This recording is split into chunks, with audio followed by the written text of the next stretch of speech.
Hi, it's Cindy Gwinn again. I'm here to talk today about the Premack Principle, also known as first then, aka first you do your homework, then you can have a cookie. Here's a visual support showing the choices a person has after they've completed a necessary task.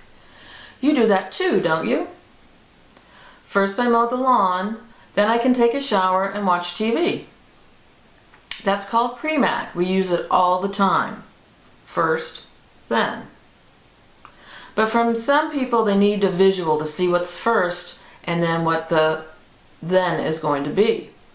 The first is the less desired task, and the then is the reward for completing the task, the thing that you want to do. But then has to be rewarding, more important to the person than the first. The then makes it where the person's willing to do the first. For people with different types of disabilities, you may need to do a first then with pictures. And when you're doing a first then board, you need to make it where the then is something somebody wants and enjoys. It's reinforcing to the person so that they're willing to do the first. Sometimes we need to use pictures in order to relay this information to someone for them to better understand. Here's some examples. First we go to Walmart, then we can go get an ice cream cone. So if there's somewhere someone doesn't really like going, you put something after it of somewhere that they would like to go. First we have to go to the dentist, and then we get to go to Chuck E. Cheese. Or if you're a grown-up, it might be something like, first you have to go to the dentist, then you can go out to see the movie you've been wanting to see. It works on many different levels.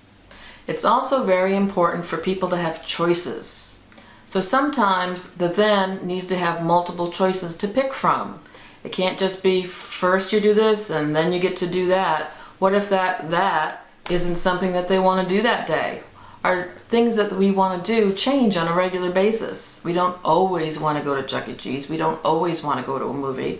So make sure the person has choices on what the item's going to be for the then. And I'll say right now, it's very important to have choices. Everyone, to have a good, happy life, needs to be able to have choices. Even when they're not the greatest choices in the world, like staying home on a regular basis, you still have choices within your home that you make on a daily basis. So that's just my little take on the Premack Principle, first and then, and a little bit on choice, because choice is important to everyone and we don't always think about it, we take it for granted. So until next time, have a great day and thanks for watching.